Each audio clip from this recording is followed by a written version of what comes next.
So hello everyone, I just finished editing our meeting for our top 75 of April. Like I said at the start of this meeting, we lost part of the recording of that meeting. Unfortunately, Mitch Brown lost power halfway through the meeting, and that meant that the first half was entirely erased. I could save the part that I was recording on my OBS, on my screen recorder, but that meant that I had everyone else's interventions, but not mine, because I forgot to record my own microphone. At least that meant that the sound quality was good for everyone else. So I was not recording my microphone while everyone else was talking. So some good, some bad. I know some of you want to hear my thoughts on our ranking, on the prospects that we ranked. I'm not going to go through everyone, but maybe our A-level prospects or top 32 and give my own reasoning for why we ranked the prospects the way we did and what I think about those prospects. This is going to be kind of a podcast forum. I'm trying this for the first time, so we'll see how it goes. At number 1, Matthew Schaefer. I think this is the obvious choice now in this class. He's the prospect with the highest floor and the highest ceiling. And at Elite Prospects, we value both of those things. So we want a prospect who has a lot of upside, but also we take into account the probability, the chance that he's going to reach that upside. And Matthew Schaefer, he's a surefire NHLer, and there's a lot of upside in this game. He could become that number 1 defenseman. His puck carrying ability, his puck moving ability, the way he can fake opponents at the line and create lanes and create opportunities for teammates, for himself. Like, he has everything, or potentially everything. Because the areas that are maybe a bit weaker right now, like defensive rotations and off-puck defense and one-on-one defense, I think they're going to improve massively over the next few years as he plays more game, as he's healthy and developing, because he has all the tools needed to become that complete defenseman. So he has that great development foundation on top of having already a very solid game. So he's a very, very interesting prospect and the best in this class, in my opinion right now. But I think our number 2 could challenge him, depending on who drafts at the top. Michael Misa has performed the best, I think, out of all the class in this draft year, and that matters a lot. Like, we value projection more than anything. That means that even if a prospect scores a lot, we might not have him climb up our list. What matters most is how he translates to the NHL. But Michael Misa is an easy guy to project to the NHL too.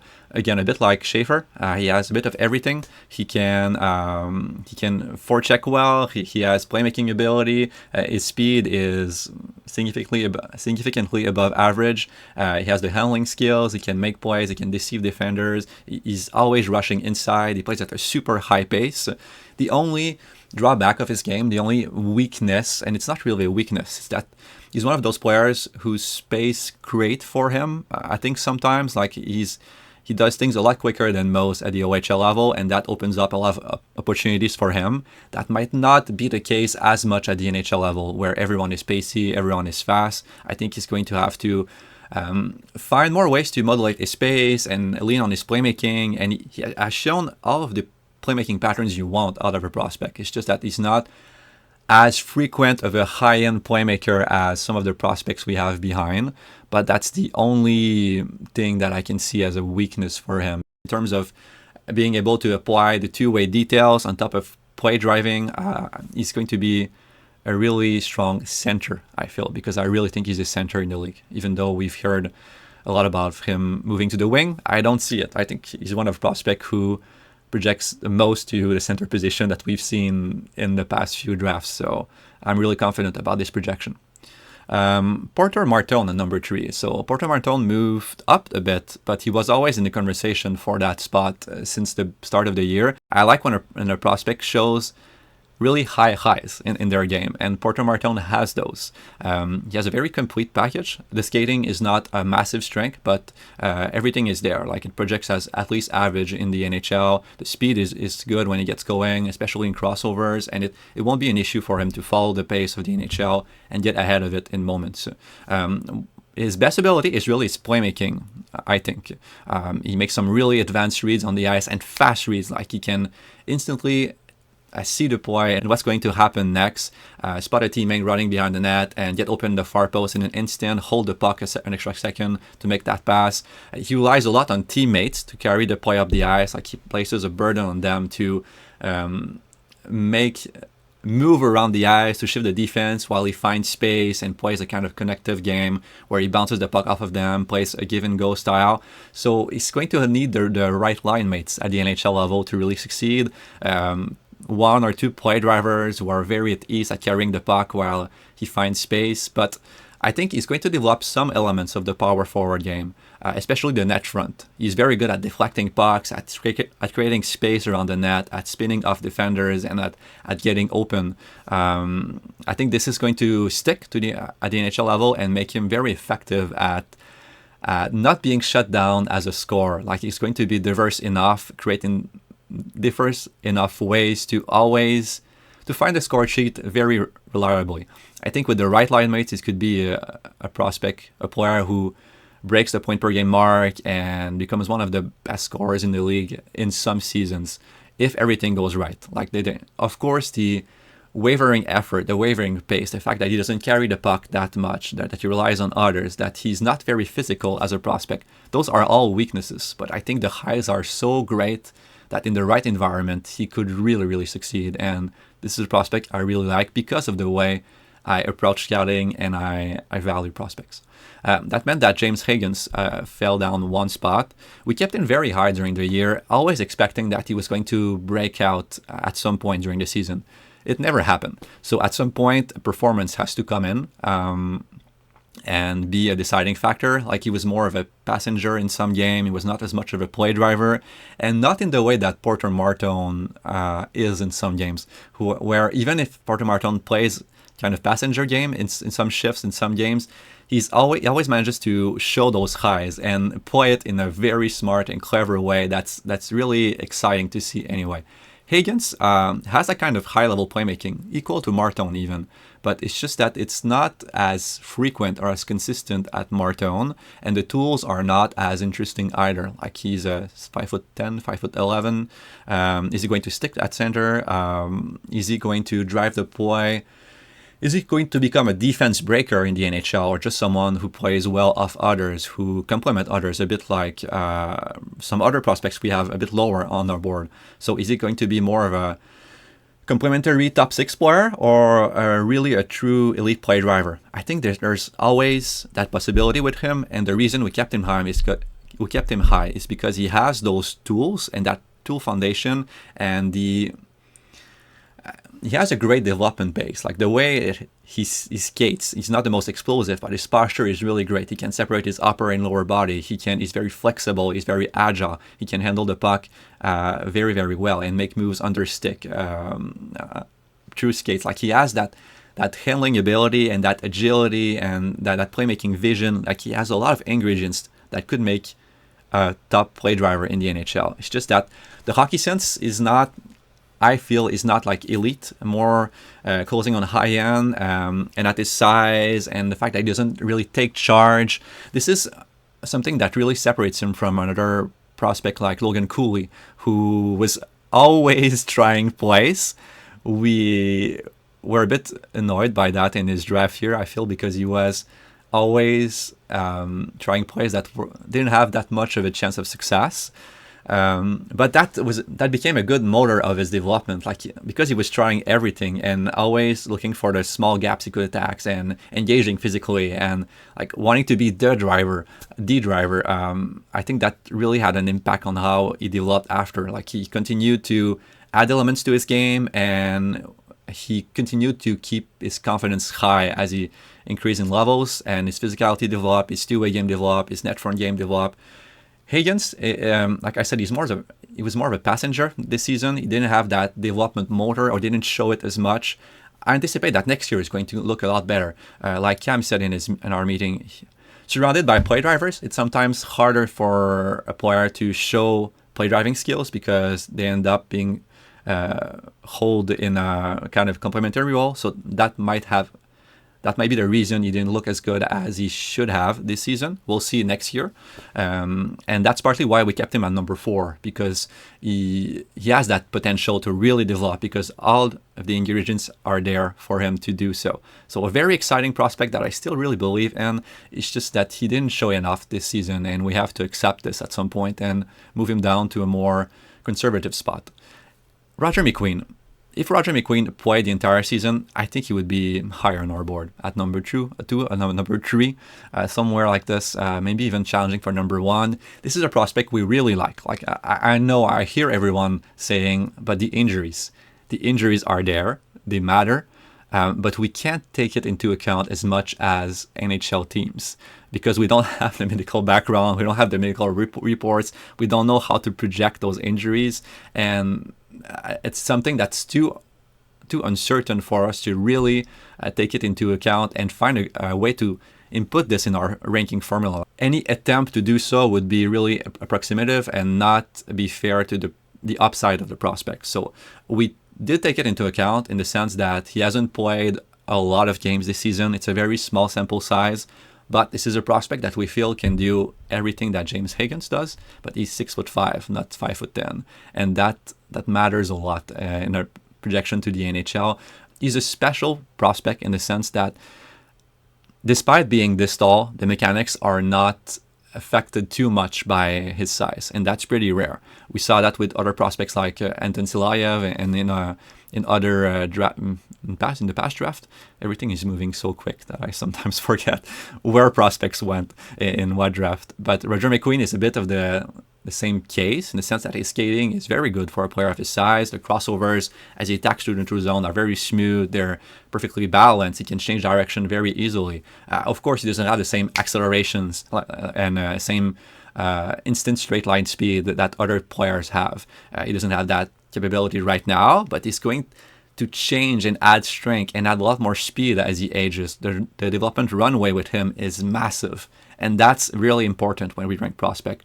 Yeah, like Matthew Schaefer, but he's not as good of a prospect as Matthew Schaefer right now. But like Matthew Schaefer, his game is already solid and projectable to the NHL level because he has physicality, he can handle the puck very well. In moments, his shot is really high-end. He has the playmaking too, not as frequent as someone like Porter Martone and James Hagens, but he can make some high-end passes too. So he has a bit of everything, and there's a massive, massive development runway ahead.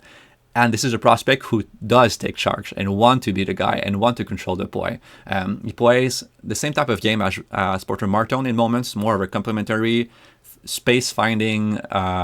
He becomes more of a complementary space finding player who fires off passes and things like that. But he can also carry the puck to the neutral zone and break defenses on his own, use deception. So on top of being someone who's really good at anticipating the play, at finding space, he's really good at carrying the play too and manipulating defenders. And so because of his diverse skill set and the size and the special qualities he has, we just kept him at number 5. That's really a spot. It has been a spot about all year, and this is just where he belongs because the upside is too great. Even if there's a massive amount of uncertainty, the upside just wins out in the end. There's Jackson Schmidt at number 6, who could have challenged for the number 5 spot. I had Schmidt ahead of McQueen on my own board, just because of the extra certainty, and I feel the upside is pretty great too. But honestly, they were right on top of each other. They could have been 5 or 6 interchangeably. I hope that's a word. Jackson Schmidt, he's a really smooth skating, agile, powerful skater who can play any type of game. We described him very well in our meeting. You should just go listen to Mitch Brown, I think, who talked about him. He can be a rush defender who has great angle technique, who pushes opponents to the outside, erases them along the wall, or he can be someone who carries the puck up the ice, who dances at the offensive line to create passing lanes and shooting lanes, go down the board and then shoot on that. Like every type of play, he can make them. It's just that the offense was there and not there depending on the game. He wasn't scoring a ton before the last stretch of this season. So I think there's more of a chance that he becomes a solid defender than a play-carrying offensive defenseman, but it's there in his game. The hockey sense is probably closer to like above average than high end. In this game, there's some decision-making issue, but he really improved during the year. Like all of the early season mistakes where he wasn't managing the puck well, they have not gone away completely, but that side of his game is much better now. So he could become a puck-moving, shutdown defenseman who complements other on the offense. We can play any type of role on on your blue line. And because of the tools are so great, he's a very easy NHL projection. So he has that high level of certainty and that high level of upside. So that's a prospect we tend to really like. The prospect at 7 and 8, Victor Eklund and Carter Behm, they're very similar. We talked a lot about them in other meetings, but unfortunately, I think I was the one talking the most about them in this meeting, and we lost that part of the recording. So what I said is that those prospects, a bit like Schmidt, they have a high level of upside, maybe not as much as the prospect in front, like McQueen, Hagens, and Martone. They project more maybe to a top 6 second line, top 6 role on the wing, maybe 60 points, 70 points. I'm not sure they're going to be top end scorer, but with them, what you see is what you get, and that's very valuable. I think Victor Eklund is going to be able to play the same type of game in the NHL that he plays right now, and the same for Carter Behm. Eklund moved ahead of Behm because of the injury here, and in the sense that, again, we don't factor in the type of injury and how it's going to affect this game. Like, we cannot do this without a medical background and knowing the extent of the injury. But like Cam said in our meeting, it matters in this case because Behm probably is going to miss months of development. It's going to fall behind a bit. So they were right on top of each other for that ranking, with almost the same value in our math board that we do before the meeting. Again, I think I explained this before, but at Elite Prospects, the meeting that you see is not exactly how we make our list. Everyone gives a list, and then through some math magic from Mitch Brown, he creates a list based on that, weighted for different roles, and that gives us our list. And then we argue prospects in certain group or in certain position, like right next to each other. But the bulk of the list, the main frame of the list, is made before, and those prospects had basically the same value in terms of inputting everyone's ranking and having the math do our ranking. They were right on top of each other. Again, Eklund just moved ahead because of the more extra certainty of his development, and I think he's going to add some weight and become even better in his style of physical game, even if he's an undersized prospect.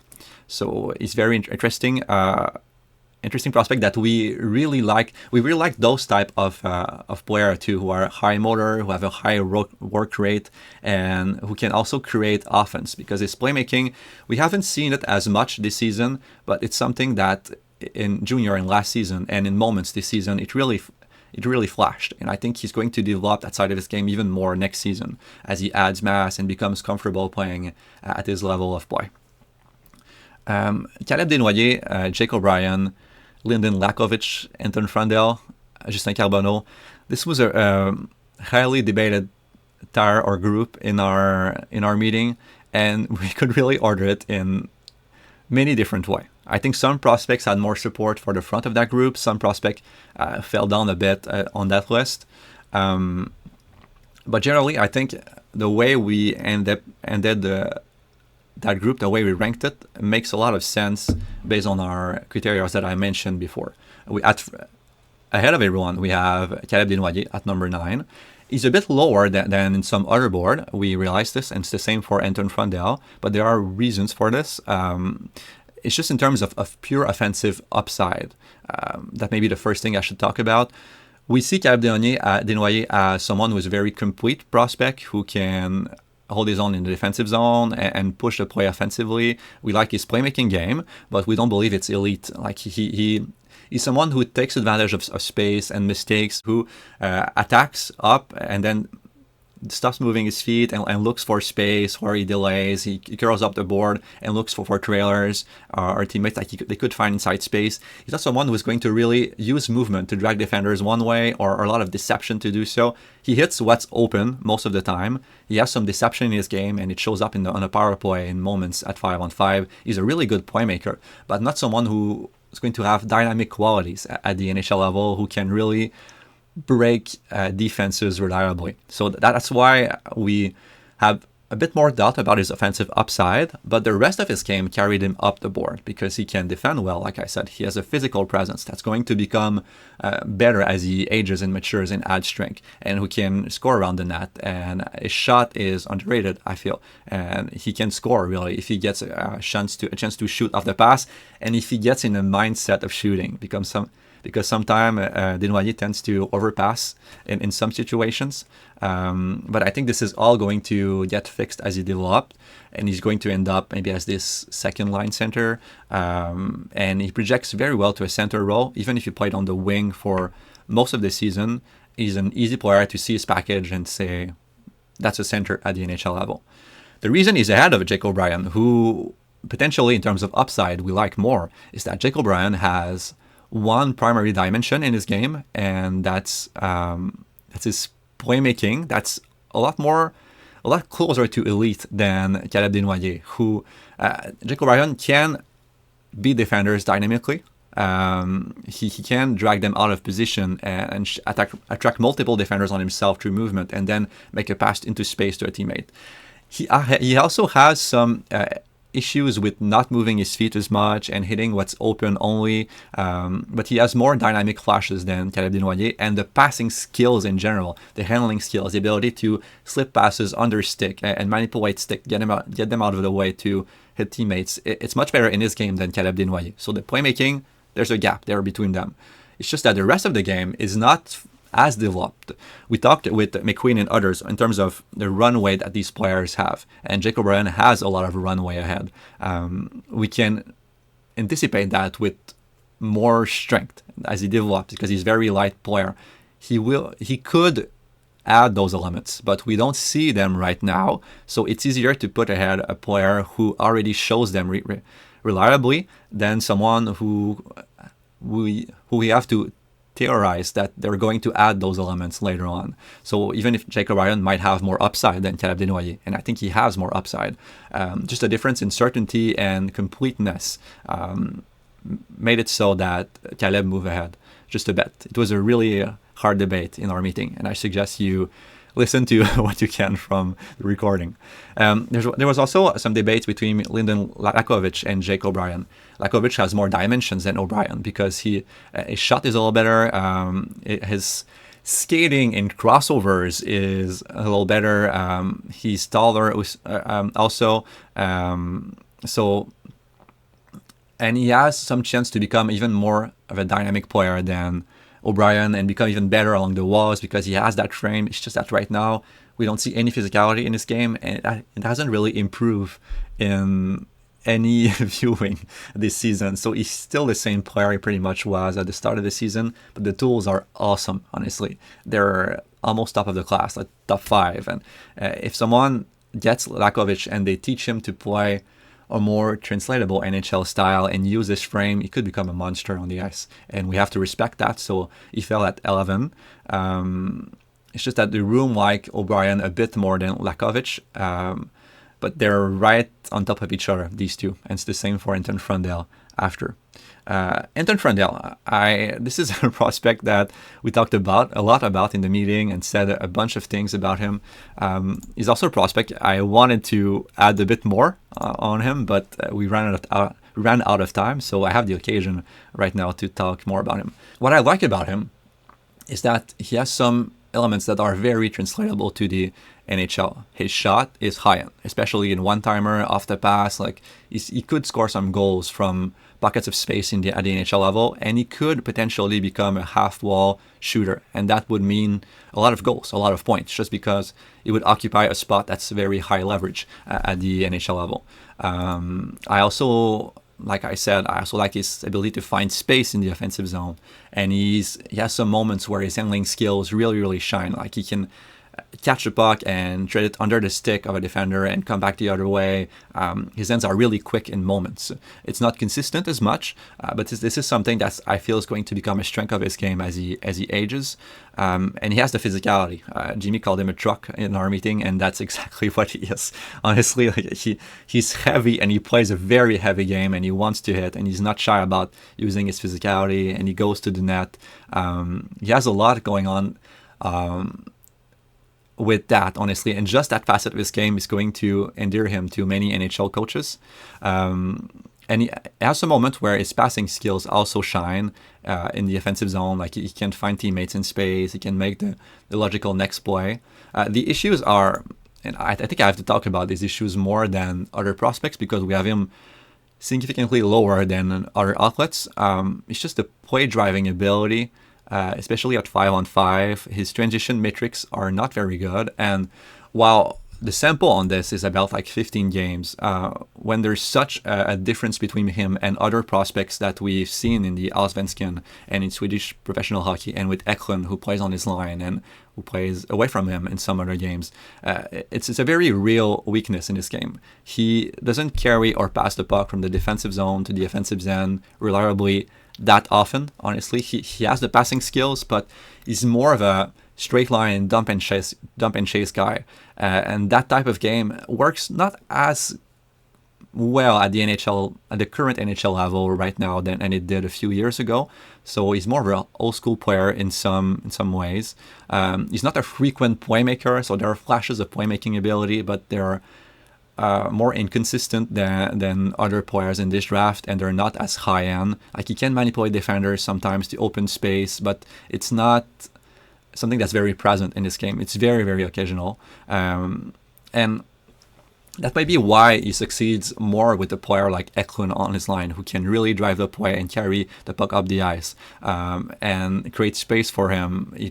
Eklund can attract a lot of defensive presence and allow Frondell to just find space and then set up for a shot, and someone can hit him with a pass and he fires off of it. So he plays very well with certain type of line mates that he's going to find at the NHL level too, because there are players like Eklund who can create that kind of space for him.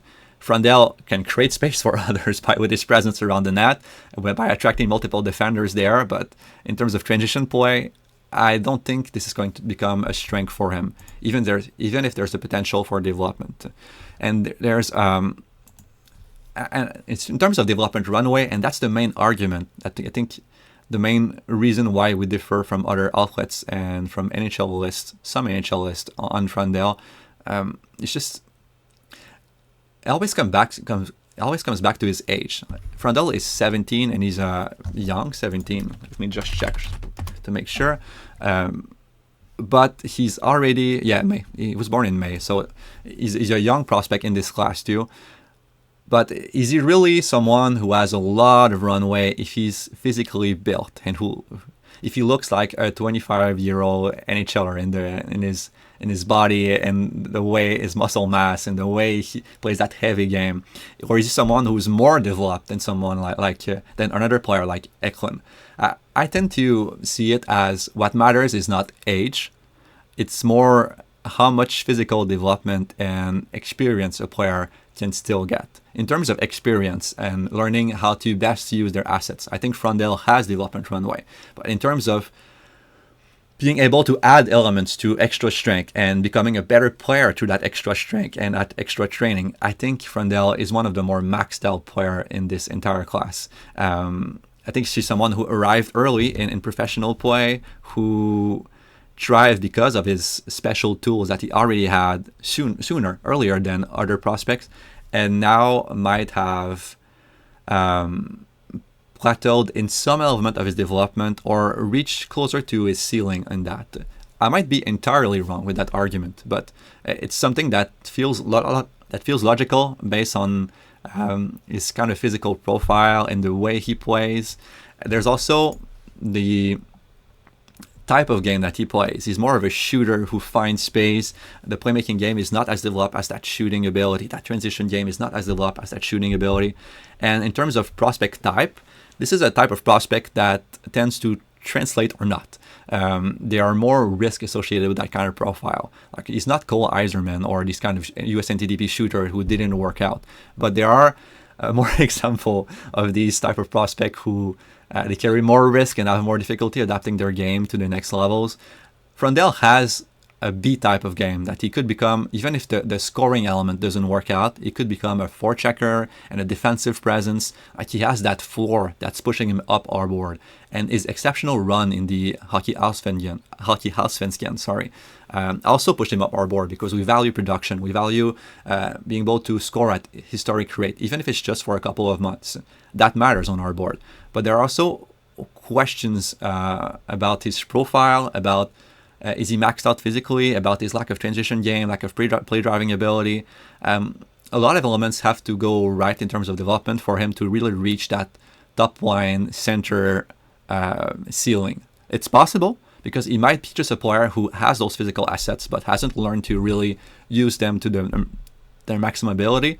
Or he might be someone who used those physical assets, he leveraged them to integrate the role he has now and thrive next to the right line mate, but might not continue that development.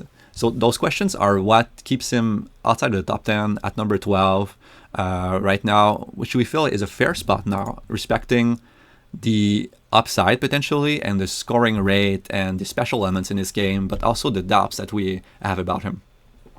At number 13, it's Justin Carbonneau. He's I think Hadi talked about this in our meeting, but he's a prospect who's very, very different from Anton Frondell in the sense that all he has is transition ability and dynamic skills and a large array, a large toolbox. And with depending on the situation, he can pick one or the other and always find a solution potentially to defensive pressure. It's just that he wants to impact every play. He wants to be the guy all the time, and that's a great motor of development, but it also means that he's always trying feints that won't necessarily work out, or passing plays that have a low chance of working out. That's the main issue in his game. Like, he wants to play hero hockey, and he gets a lot of opportunities to do so at the QMJHL level, but there are a lot of junior tendencies in the way he operates in attacks and scores. So he has to change the way he sees the game and reuse his multiple tools, his high-end skating, high-end shooting, high-end handling ability, and the physical inclination, the physical skills that we see. Sometimes he has to take those skills and learn to use them in a more NHL projectable way. So the hockey sense, I think, personally, it's above average, because he sees plays that others don't, gaps to attack that others might not even try, and he although he might lack self-awareness of what he can actually pull off sometimes, he has moments where he's a genius in terms of playmaking, like where he manipulates defenders and pulls off great plays for teammates, or shooting lengths for himself, where he uses the skating to drag a defender one way and pierce right inside. Like, he's very inside-driven. He has some forechecking skills too that show up in moments.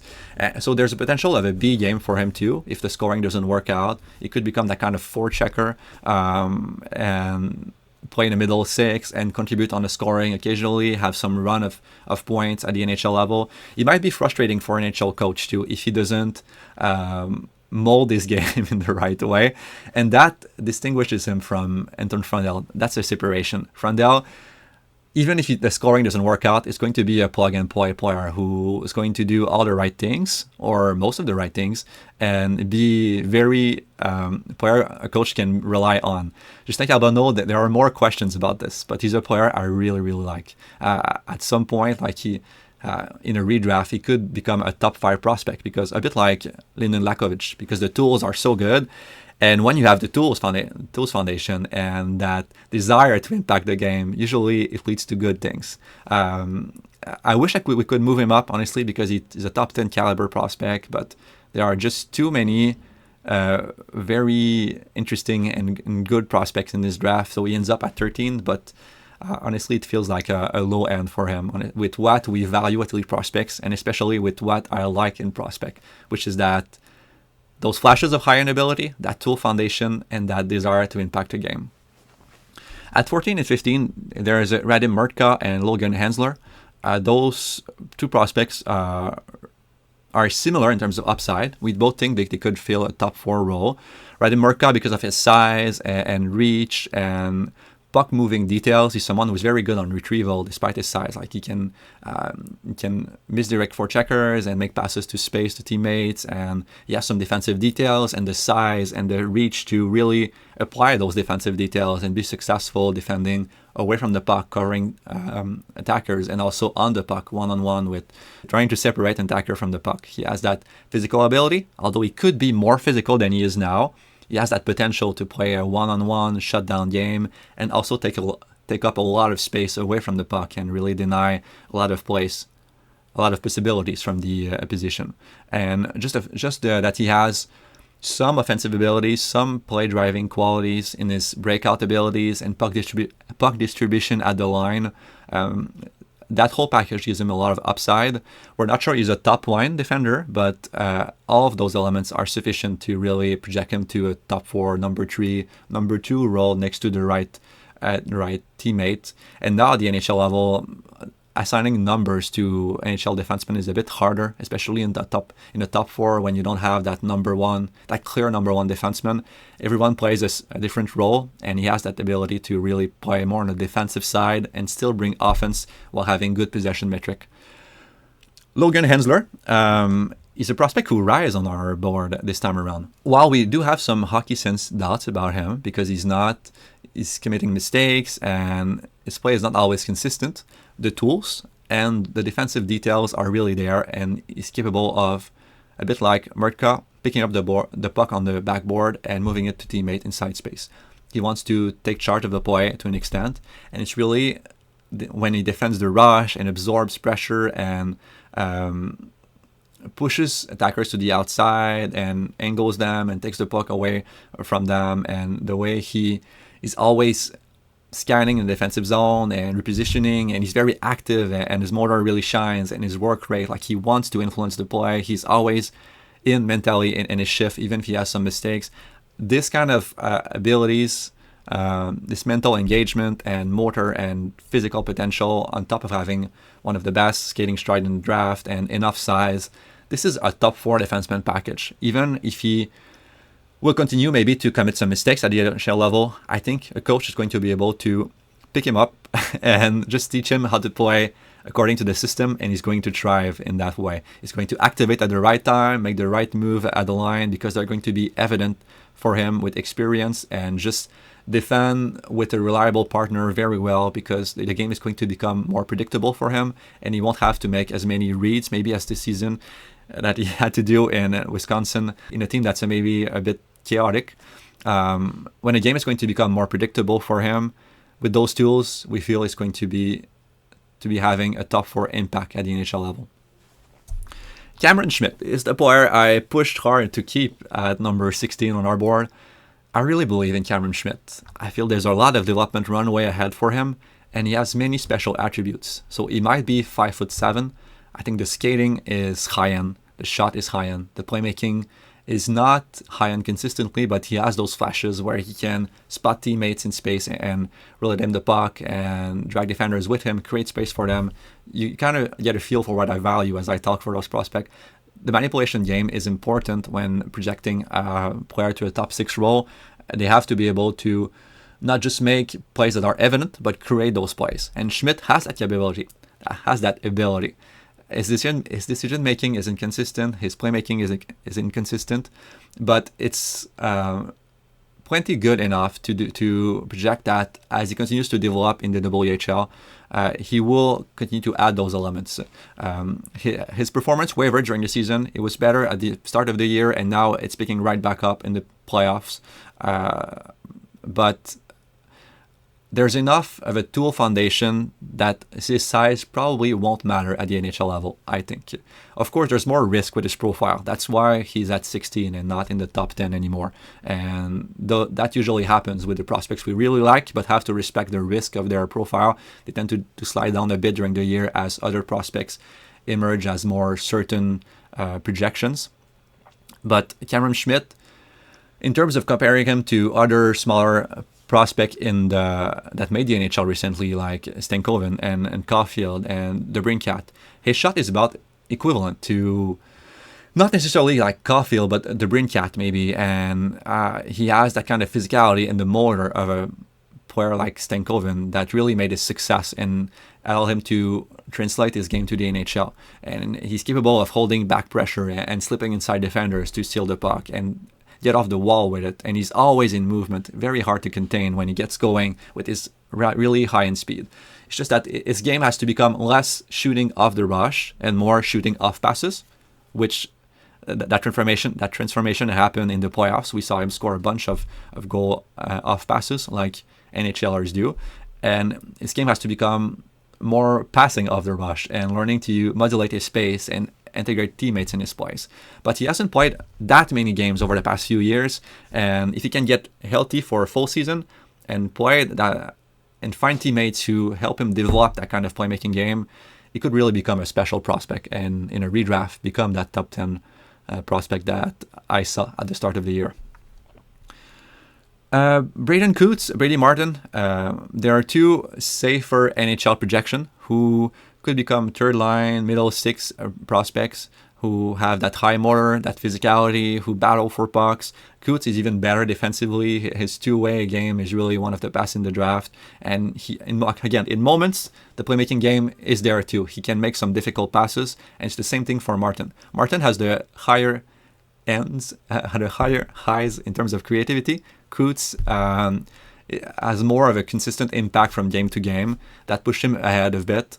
But those two prospects have really equal value, and for a team drafting in that range, they're pretty sure NHLers who have upside. So they could potentially target them if they're looking to add to their lineup in 2 years, for example. Cameron Reid fell to 20, unfortunately. He's a prospect I really like, but his performance has not been as consistent in the second half, and there are some doubts because of his size. He's 5'11" and 3/4, I think, or 6 foot. He's going to become 6 foot in the NHL for sure. They're going to give him that boost on the stat sheet. That's still pretty small. It's under average for an NHL defenseman.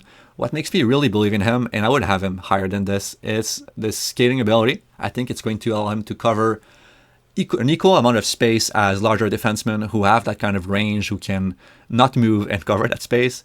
Reid would have to rely on his skating a bit more, but his defensive game, against top formations in the OHL, he becomes this really strong shutdown player who sees threats on the ice very well behind him, who picks up attackers as they drive the net, who puts his stick inside lanes. He's very good at this off-puck defense aspect of the game, at rotating and closing gaps. But one-on-one against opponents, he could still improve. Like, he uses stick well, he can apply some amount of physical pressure, but it's not a full part of his game right now. Even that off-puck defense is still going to allow him to provide value at the NHL level as a defenseman, defending. That is what I mean.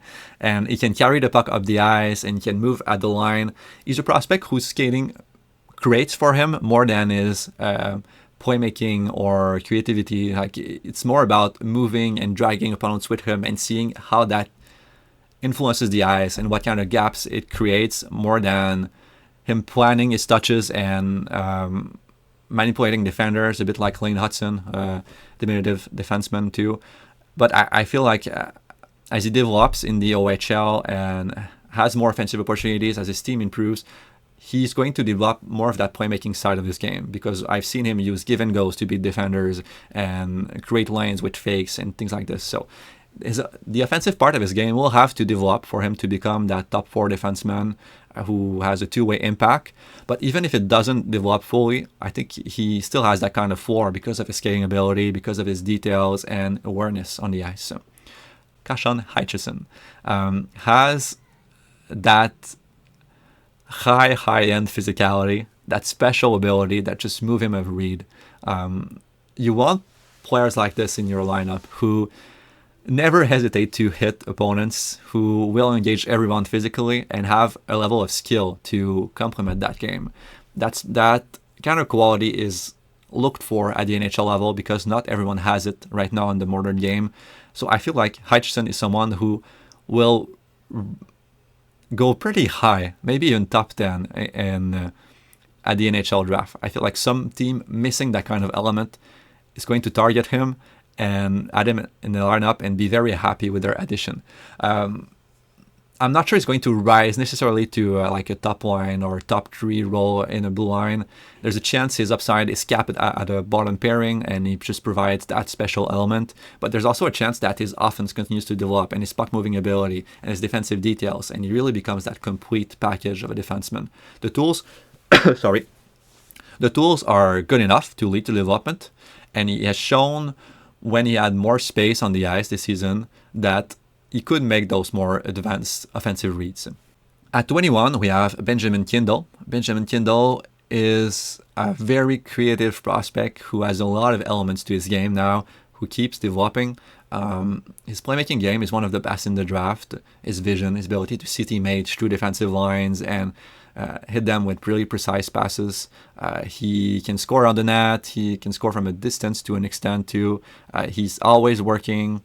He has a lot of elements that should lead to success at the NHL level, even if he is of smaller size and the skating ability is a bit wonky in moments. Like, it's not the perfect stride. I think just like Stankoven before him, that might not matter too much, honestly, because of his work rate and that he's always moving his feet, always trying to find space. He's very good at anticipating the play, where to be next. That anticipation plus is constantly moving feet. Usually when you have those two elements, it's enough to make a skating ability not matter as much.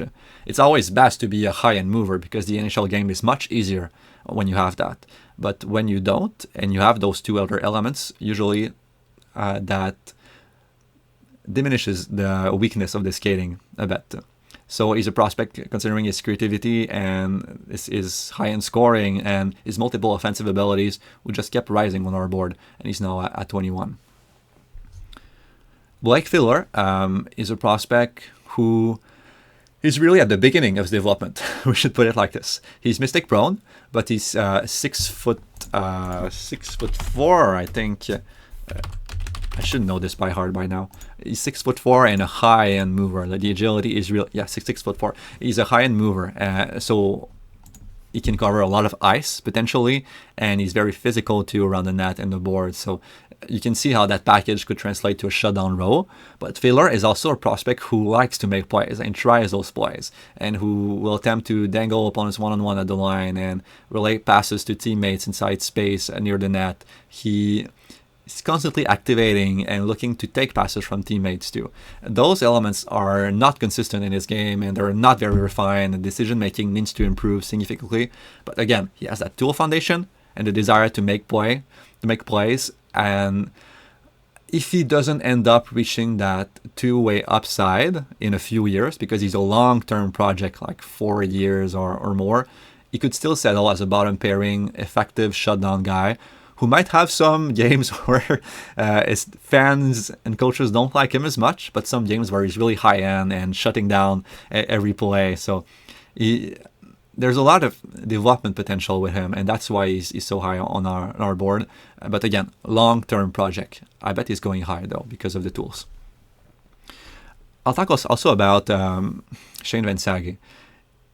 When we make our board, we value special qualities a lot. And that physicality in Vansaghi's game is special in terms of applying physicality on the back of opponents and being inside physical. So the ability to get between opponents and the puck and really win that possession outright by pushing back reverse hits and getting away with the puck by pushing through the opponent and really escaping with it.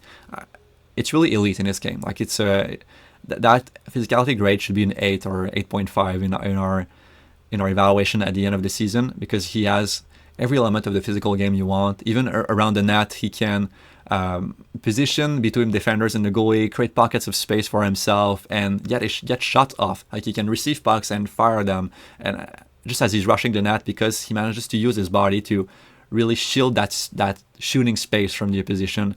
He's extremely physical, and he surprises opponents with that physicality and those retrieval skills, ability to pick up the puck from the boards, the hitting ability, the forechecking pressure. I think it's potentially going to be elite enough that he could play a kind of top 6 complementary role at some point next to players who need those kinds of retrieval and physical abilities. And he has enough skill. Like the playmaking game, he has moments where he makes some really high-end passes and he can fire from a distance and he can fire in reduced space.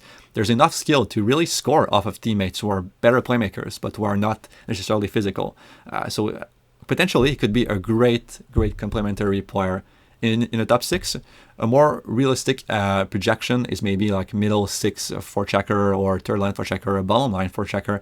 But again, special element coupled with enough abilities in every other category that gives you upside and a B game and a floor too. So according to our formula, ranking formula at 8 prospects, that moves you up our board. The skating is a massive issue, but it might be a 3.5 on our scale. But I think it's going to improve a bit as he ages. And as I've been doing this more and more, I don't think skating matters as much as I thought it would a few years ago. Most players tend to figure it out just from pure effort and pure motor and by moving their feet all the time. Vansaghi, it's going to stay a weakness for him to an extent, and that's why he's lower on our board, not up the board in the top 20 or something. But I think with his high work rate and learning to fix his mechanics a bit as he ages, it's going to be enough for him to play his minutes in the NHL and be effective as long as he's not overexposed to playing against top line all the time and having to catch up and defend. He is going to be a role player, but someone who has a lot of upward mobility in the lineup. Malcolm Spence fell down a bit. He's a player I really like, and maybe should be a bit higher than this, but it's hard to find him a spot because the issue with him is that he hasn't really progressed that much over the past few years. He's basically the same player he was last year. He's performing well in the playoffs, but he's not showing new elements, and that's what we want out of him. He's a player who, again, a bit like Vansaghi, could play a really effective complementary role in a middle 6, top 6 even, as a defensive presence, someone who could learn to be even more physical and really retrieve pucks under pressure and could find space in the offensive zone to release his shot. He's capable of making some short passes too, but he hasn't shown like higher level playmaking and that type of game. It's already what I liked about him last year, at the beginning of last year. It's just the development runway is a bit harder to see with him, and that's the reason why he's at 25 right now, even if he could be a really effective NHLer. And along the right teammates, honestly, that ranking could look very low, because if he integrates a line with a superstar, for example, he could start scoring at a high level and looking very good defensively too, and look like someone who should have been much higher than this. It's just that it's going to be context dependent for him. And when development and the ability to be effective depends on line mates, as we see it, those players tend to drop a bit on our board because we want play drivers, players who are going to succeed no matter the context. If we go back to someone like Porter Martone, who's at number 3 and not higher, that was a reason why we were more conservative for part of the year a bit with him, because we want someone who can drive the play on his own. But the players behind him are not exactly high-end play driver as I describe them anyway. So that's why he still rose, because of the package of abilities, and it's a bit the same reason why we kept Malcolm Spence at 25, because he has that tool foundation and the defensive details, and I feel like he's going to improve physically even more and become maybe not Shane Vansaghi physically, but someone who's a consistent retriever and really makes an impact on the forecheck, and who becomes even better in the playoffs. Vaclav Nestrasil, he's another toolsy project a la Blake Fiddler, but he's on the offense. Well, he's 6'5". The skating could get to an average grade. He has some really high-end moments of stick handling ability and of playmaking vision. It's just that the performances are not consistent right now, but the package of tool is so interesting with those flashes of high-end ability that he rolls all the way to 26. And again, we'll come back to the formula. We value upside, we value certainty, we value having a good tool foundation and having high-end flashes in your game. Nestrasil has a B game, a floor too, as a potential bottom line, forechecking, defensive presence. He's really someone who takes pride in the defensive side of the game and who really looks to like someone who wants to apply himself in that facet of the game. So that also gives him a floor, and that helps him push him up the board. Benjamin Kevan is a very dynamic player and creative player in moments, who has high-end abilities. The skating, the handling, he can spin on himself and pull off passes or dangles. He's someone who's not consistent this season in terms of performance, who's really flashing abilities as a transition threat, someone who can carry the puck to the neutral zone and make plays upon entering the offensive zone, and we can take on defenders one-on-one and really drive transition play in general, and also find space and release in the offensive zone. He has multiple offensive abilities. It's just that we have to see more consistent high-end elements from him, and he's not someone who has as much of a floor because of his game has some junior elements in it. We still have to figure out if he could become that really top 6 player or even top 9 player, or he's someone who succeeds in the USHL because of the space there afforded. Next year in college and the year after, it's going to give us a lot more indication about his upside and where he's going. And he's also a long-term project in that way. In a year or two, that ranking could look pretty low if he's fully healthy and really going at the NCAA level. Jack Murtagh, he reminds me a bit of Jiri Kulich in the NHL right now, because he has the shooting ability, he has the motor, the skating ability too, the pace going wide of defenders in the neutral zone, and he's forechecking very well.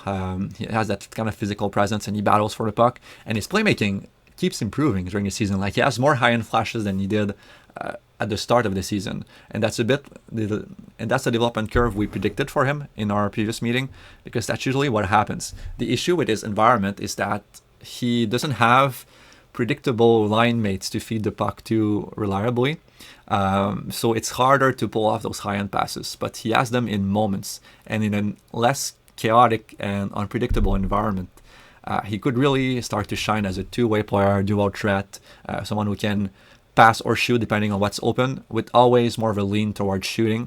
He's more of a scorer than a playmaker. I think it's going to stay that way. And even if his scoring game doesn't work out, again, he has the speed, the physicality, he's very engaged player, so we like that kind of floor. At 29, we have Bill Zonnon, who's also another very interesting project, who, a bit like Murtagh, has the potential to occupy a fourth line role as a forechecking presence and defensive presence, but there's upside in his game because his mechanics are not yet refined. His skating really needs some coaching from a specialist to really get the most of his strength and explosiveness, and really develop that kind of technical ability in his skating to be able to change direction smoothly and play a stop and start game defensively. That's going to help maximize his value there. And he has some, again, just like Murtagh, some high-end playmaking flashes where he can really hit some advanced passes. So maybe he could develop into more than that fourth liner and become a top 9 forward potentially. But a lot of uncertainty because of his skating stride and the limitations that it brings him. I said before that skating doesn't matter as much, and I still believe that with Bill Zonnon, he's going to find ways to be effective. But the more you can unlock your mechanics and work on that, the easier the game becomes. William Moore is a player who is improved in the second half, who seems to be on an upward trend. He was projected to be a top 10 guy maybe coming into the season because of his package of tools. He can make some high-end passes. He can have the crossovers in the neutral zone and rush the puck in. He can, when he enters defensive zone, he sees not just the first wave of attack, but also the second and the third wave. He has a good understanding of the offensive game. He can make plays off the wall. And now he's starting to show more of a physical side. He can protect the puck along the walls and shield it and look for plays as he does it. And his success rate on plays has improved too compared to the start of the season. He's better as a net front presence too, finding scoring chance there by creating space. He's a very light player who plays in a difficult environment.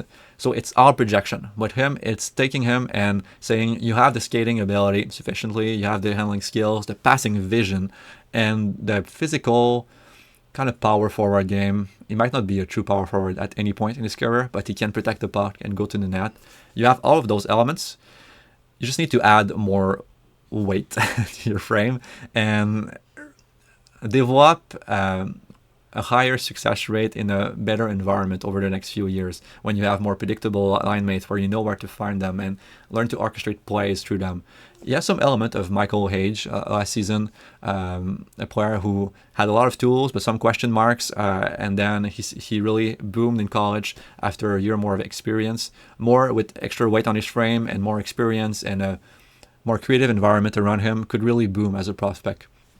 And we're going to be tempted to push him up our board on our last board, I think, if he continues to show the same good flashes throughout the season at the U18s and everything. He's a player who could rise. Cullen Potter at 31 is a player whose profile is changing in our eyes. We talked about this before, but his defensive game has become one of the elements we like the most about him.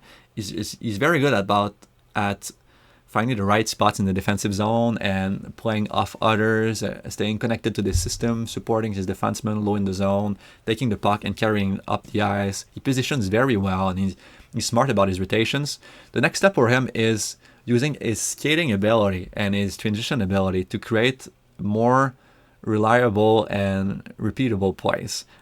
Right now he's more of he's another player who's skating great for him. Like he attacks up ice and sees what's open based on the movement or the route he just take and then hits that play if he can. And it's about learning to use that skating ability to drag defenders in spots they don't want to be, break defenses, and involve teammates in his plays more often. He needs that higher level of creativity at his size to really succeed at the NHL level. Because right now he's mostly a defensive and transition player, but at his size, that won't provide that much value at the NHL level unless he develops that extra offensive ability.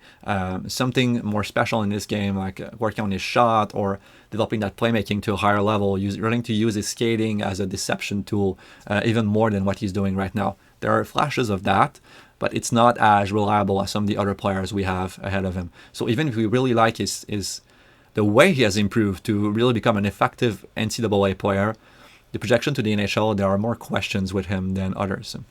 And Nathan Behm, he's a player who flashes a lot of creativity in moments. His play just hasn't been that consistent this season. Depending on the game, you see different things from him. He has the shooting ability, he has the passing ability. It's just that, a bit like Cullen Potter, we're not sure that his game is going to translate that well in its current edition to the NHL level. So it's about learning to use his passing and playmaking and his tools in ways that are going to be more projectable to the NHL. So if you enjoyed this kind of extra podcast, I think this is what I'm going to call it, you should like and subscribe to the channel. And if you want to read our board and see the full top 75, go to eliteprospects.com, the news section. That's where the AB Rinkside Dolman moved recently. And you get to see all of our tool grades and their ranking and all of our multiple analysis coming on those prospects. So we'll have articles with videos coming, so you should subscribe if you want. Also the upcoming draft guide, who's going to be released soon in the next few months, and we're already hard at work on that.